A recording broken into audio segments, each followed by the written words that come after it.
त्यांचे प्रश्न तुम्ही त्यांना विचारा ना, मला विचारून का उपयोग आहे? त्यांचे प्रश्न तुम्ही त्यांना विचारा ना, मला विचारून का उपयोग आहे? कारण आम्ही ज्यांना तिकीट देत नाही त्यांना ते तिकीट देतात.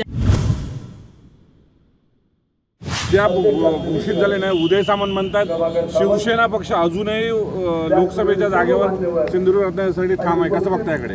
नाही बघा, अजून उमेदवारी जाहीर व्हायची आहे. त्याच्यामुळे ती भाजपला मिळू शकते, ती शिवसेनेला मिळू शकते, दोनापैकी एका पक्षाला मिळणार आहे. परंतु आपल्या सर्वांना एकत्र काम करायला लागेल आणि दिलेल्या उमेदवाराला निवडून आणायला लागेल. त्याच्यामुळे तिन्ही आणि किंबहुना 4-5 पक्ष जे आपले एकत्र आहेत युतीमध्ये, सर्वांचे एकत्रित मेळावे हे प्रत्येक जिल्ह्यामध्ये आयोजित केलेले आहेत.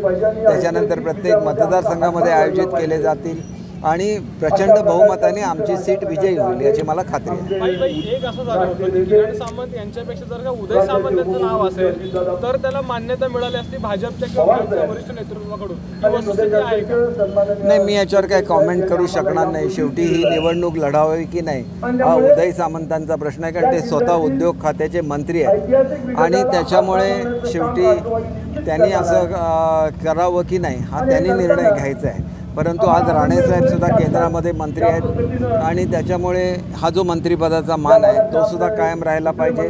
आणि समजा किरण सामंत साहेबांना जर मिळाली तर निश्चितपणे आपल्याला एक गोष्ट लक्षात घेतली पाहिजे की एक युवा नेतृत्व आहे आणि पुढे त्यांनासुद्धा संधी मिळू शकते आणि दोघांपैकी कोणालाही मिळाले तरी ते प्रचंड बहुमताने निवडून येणार याची मला खात्री आहे. किरण सामंतांनी आज सकाळी आपण या निवडणुकीतून माघार घेत असल्याचं सोशल मीडियावर जाहीर केलं. आता त्यानंतर उदय सामंत कुडाळमध्ये येतात आणि राणेंची बंद खोलीमध्ये चर्चा करा. तुम्ही कसं पाहता या सगळ्याकडे?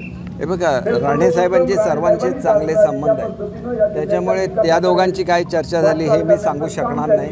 ते नेहमीच महायुतीच्या हिताच्या दृष्टीने ती चर्चा झाली असेल अशी मी अपेक्षा करतो. महायुतीची बैठक होती, या बैठकीत उदय सामंत नाही आहे, ते राणेंना भेटून परत गेले. त्यांना दुसरी महत्त्वाची मीटिंग आहे. त्यांनी मला जाण्यापूर्वी फोन केलेला होता की मी थांबू शकत नाही, मला दुसरी मीटिंग आहे, त्याच्यामुळे आपण जातोय तर तुम्ही अटेंड करा. त्याप्रमाणे मी अटेंड केलेली आहे. भाई, उदय सामंतांनी कुडाळत असं म्हटलंय की मुख्यमंत्री आणि दोन्ही उपमुख्यमंत्र्यांना प्रत्येक पक्षाची भौगोलिक ताकद माहिती आहे इथली, त्यामुळे इथली जागा जी आहे ती पुन्हा शिवसेनाच मिळेल असा त्यांनी दावा करून जे मुख्यमंत्र्यांच्या भेटीला गेलेले आहे. आपण मला एक सांगा की त्यांचे प्रश्न तुम्ही त्यांना विचारा ना, मला विचारून का उपयोग आहे? तुम्ही प्रवक्ते आहात शिवसेनेचे. मी शिवसेनेचा प्रवक्ता आहे, परंतु मी तिकीटं वाटत नाही आणि त्याच्यामुळे मला हा प्रश्न विचारणं योग्य नाही. आज महाविकास आघाडीने मला फ्लाईट आहे. पुन्हा 4 जागा जाहीर केल्या. यापूर्वी 17 जागा जाहीर केलेल्या होत्या. आता टोटल 22 जागा. महाविकास आघाडीचे एका वेळेला सगळे उमेदवार जाहीर होणार नाहीत, कारण आम्ही ज्यांना तिकीट देत नाही त्यांना ते तिकीट देतात. त्याच्यामुळे त्यांची ती अडचण मी समजू शकतो. शेवटी त्यांची अत्यंत दयनीय अवस्था झालेली आहे आणि त्याच्यामुळे आम्ही ज्यांना तिकीटं देत नाही त्यांना ते तिकीटं देत असतात.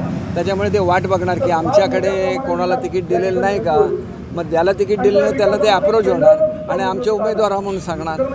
मग शिवसैनिकाला काय किंमत राहिली? मुळात शिवसैनिकाला किंमतच राहिली नव्हती म्हणून शिवसैनिक सगळे बाहेर पडले आणि ते उभाटा झाले, आम्ही शिवसेना झालो.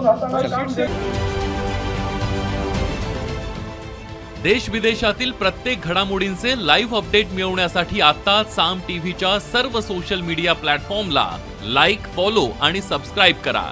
तसंच सर्व नोटिफिकेशनसाठी बेल आयकॉन प्रेस करायला विसरू नका.